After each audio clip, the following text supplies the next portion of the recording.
इसमें सख्त जिम्मेदारी और सेवा के सपने होते हैं। हर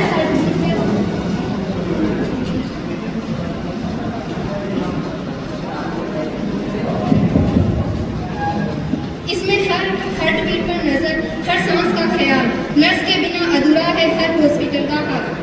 बस इतना ही, अब मैं ज़्यादा सीरियस नहीं हो सकती।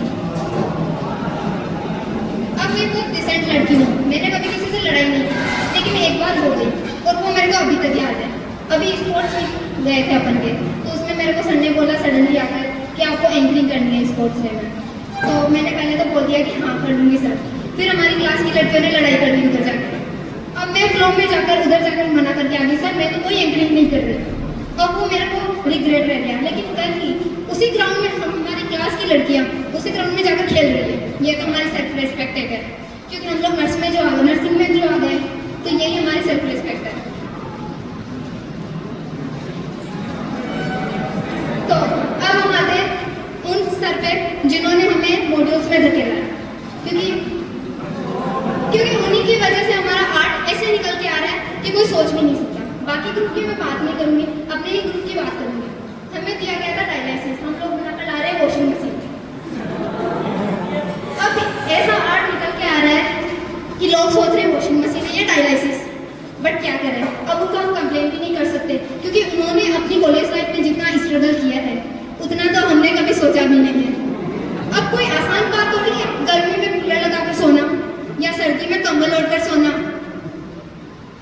अब हम आते हैं चेतन सर। मेरे को कल सर ने आके बोला था कि स्टैंड अप कॉमेडी करेंगे। मैं सोच में पड़ गई कि भाई क्या बोलूँ, किस पे जोक मारूँ। तो किसी ने मेरे को सडनली आकर बोला कि चेतन जी सर पे कुछ बोल के। मैंने कहा ओ भाई अभी मेरे एग्जाम हुए, इंटरनल मार्क्स बाकी है, अगर मैंने उन पे जोक्स मारा और पूरे सारे लोग हंसे तो एग्जाम रिजल्ट वाले दिन मेरी सीरियस लाइफ हो जाएगी। फिर उस वक्त मेरे घर वाले बोलेंगे तेरे को ही पड़ी थी स्टैंड अप कॉमेडी करने की।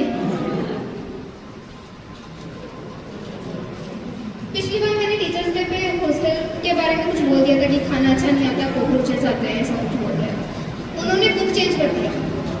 खैर अब उनके खाने में कॉकरोच के साथ पानी भी आता है तैरने के लिए। चलो अब फैमिली पे आ जाते हैं।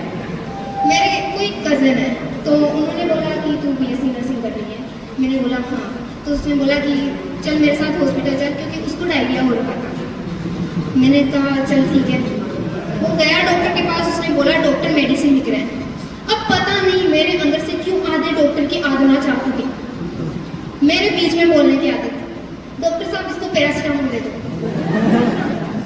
डॉक्टर साहब कुछ नहीं बोल रहे, बस ऐसे देख रहे हैं, क्योंकि उनका बिहेवियर ऐसा है।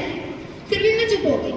घर पे आने के बाद, क्योंकि उनको नहीं पता हमारे घर पे पैरासिटामोल का इतना क्रेज है, कुछ भी हो जाए, हार्ट उठे पैरासिटामोल ले लो, उल्टियाँ हो पैरासिटामोल ले लो। बस ये मेरे पापा एक बार तो किसी को सजेस्ट करने लगे कि पैरासिटामोल ले लो। मैंने बोला पापा उसको कैंसर है। पापा ने कहा कि कुछ नहीं, रात में ना हल्दी के दूध के साथ पैरासिटामोल ले लेना।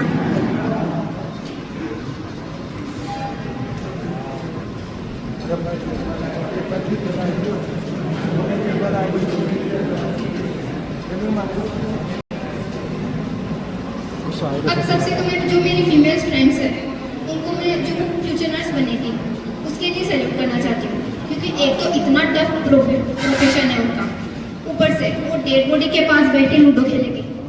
लूडो खेलने की बात अलग है, अब उनको चिल्लाना भी सीखना पड़ेगा। ये पेशेंट के साथ कौन है, या अटेंडर कहाँ गया, अरे इसको पीसीएम दे दो, कुछ नहीं हुआ है, इसको पैरासिटामोल दे दो, इसको कुछ नहीं हुआ है। यार एक बात पता नहीं लोगों की किस्मत होती है, मेरी कोमा में चली गई है। बताऊँ क्यों? मैंने घर वालों से लड़के सफेद शूज खरीदे थे, अब उनकी केयर मेरे शक्ल से भी ज्यादा करनी पड़ रही है। अब रोज घर में लड़ाई हो रही है वो बात अलग, और खुद की केयर से ज्यादा उसकी केयर करनी पड़ रही है वो बात अलग। अब उनकी बात छोड़ते हैं। अब कैसे जैसे तो पढ़ाई में और स्ट्रगल कर रहे हैं, लेकिन मेरे को ऐसा लगा कि बीएससी नर्सिंग में आने से ज़्यादा अच्छा तो child marriage is better than. Child marriage कर लेना पर बीएससी नर्सिंग मत करना। मेरे घर वालों ने बोला इतनी स्टैंड अप कॉमेडी कहाँ से सीखी? मैंने बोला कुछ कोई बड़ी बात नहीं है, 4 साल का कोर्स होता है जिसका नाम होता है बीएससी नर्सिंग, बस उसमें में एडमिशन ले लेना, सब कुछ सीख जाओगे। Thank you.